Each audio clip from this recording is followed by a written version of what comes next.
है और गुजरात के 14 डिस्ट्रिक्ट ऐसे हैं जो इससे ज़्यादा से ज़्यादा अफेक्टेड होंगे और उसमें भी खास करके जो सौराष्ट्र के कुछ डिस्ट्रिक्ट है जिसमें गिर सोमनाथ, पोरबंदर, जूनागढ़ और साथ ही अमरेली, ये जो डिस्ट्रिक्ट है वो सबसे ज़्यादा इससे अफेक्टेड होंगे। और सबसे अहम जो कोविड के हालात चल रहे हैं वैसे में जो साइक्लोन अगर ज़मीन से टकराएगा तो काफ़ी ज़्यादा नुकसान होने की आशंका जताई जा रही है, जिसके चलते प्रशासन पहले से ही अलर्ट है। कई सारे ऐसे स्टेप्स लिए गए हैं सरकार के जरिए जिसमें कोविड के जो पेशेंट हैं उनको किसी भी तरीके का नुकसान ना हो, ये देखा गया है। यहाँ तक कि पोरबंदर में आज जल्दी सुबह करीब 17 जितने मरीज जो है जिस बिल्डिंग के अंदर रखे गए थे जहाँ पे कोविड केयर सेंटर था, उन लोगों को जूनागढ़ के अस्पताल में शिफ्ट कर दिया गया है, क्योंकि वहाँ पे अगर तेज हवा चलती है तो उसकी वजह से बिल्डिंग को नुकसान हो सकता है। तो वैसे मरीजों को जूनागढ़ में शिफ्ट कर दिया गया है। जो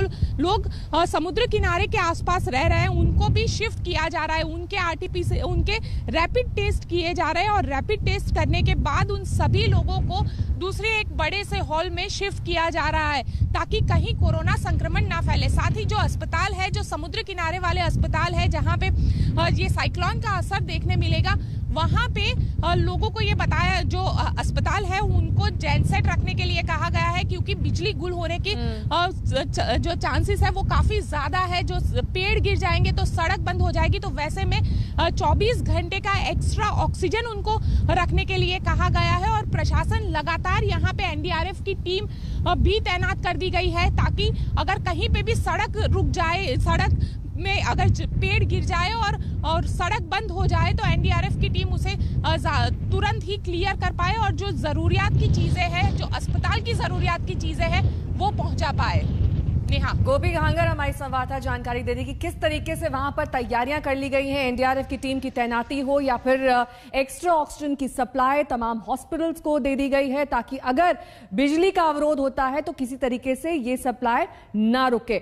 बहुत बहुत शुक्रिया गोपी इस तमाम जानकारी के लिए आपका। और किस तरीके से अब अलग अलग हिस्सों में अलर्ट जारी किया गया है, रत्नागिरी महाराष्ट्र से जानकारी दे रहे हैं हमारे संवाददाता पंकज खेलकर। देखिए उनकी ये रिपोर्ट। फिलहाल ये तौकते जो चक्रवात है वो रत्नागिरी और रायगढ़ के बीच होने की जो बात हो रही है और जो तेज हवाएं यहाँ पे चल रही है, आप देख सकते हैं कि फिलहाल मैं दापोली तहसील में हूँ।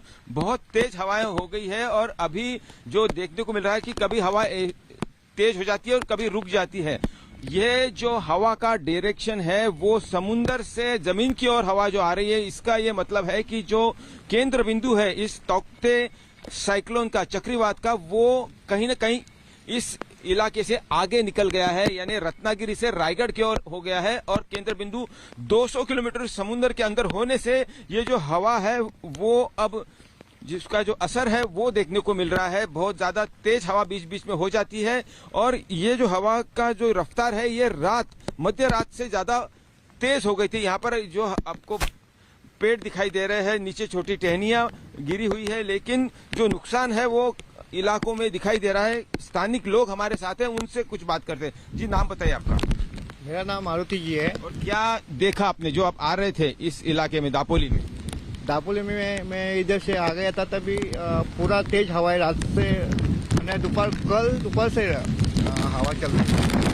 हवा बहुत ज्यादा बीच में तेज हो जाती है। रात को दोपहर से 3 बजे से हवा, रात को मध्य रात से जो बहुत ज्यादा तेज थी, थोड़ा बहुत ज्यादा था, बारिश भी था उसके साथ। तो यहाँ पर देखिए अभी हवा अचानक बहुत तेज हो गई है और यही नजारा मध्य रात से देखने को मिल रहा है कि हवा का जो रुख है वो तेज हो गया है, लेकिन जो हवा की दिशा है वो समुद्र से जमीन की ओर है। इसका मतलब है कि जो केंद्र बिंदु है वो यहाँ से आगे निकल गया, क्योंकि कल दिन भर जो हमने देखा था कि हवा का जो डायरेक्शन था वो जमीन से समुद्र की ओर था, आज उल्टा हो गया है। ये जो चक्रवात है उसका जो एंटी क्लॉकवाइज जो घुमाव होता है उसका ये असर है। बहुत तेज हवा है और यहाँ पर दापोली तहसील में वो नजारा देखने को मिल रहा है। तो आपने देखा किस तरीके से गोवा से गुजरता हुआ अब महाराष्ट्र और गुजरात की ओर ये चक्रवाती तूफान बढ़ने वाला है। ताउते चक्रवाती तूफान की जो रफ्तार है वो लगभग 155 किलोमीटर प्रति घंटे से 180 किलोमीटर प्रति घंटे के बीच रह सकती है। लेकिन 6 तस्वीरें आपके सामने हैं, कैसे वो जगह प्रभावित हो रही हैं जो तटीय हैं। गोवा में इसका असर देखा गया, वहां पर कई घंटों तक बिजली गुल रही, कई पेड़ गिर गए तेज हवाओं के चलते। कोझिकोड में इसका काफी असर देखा गया। वहीं वडाला, हुबली, सूरत और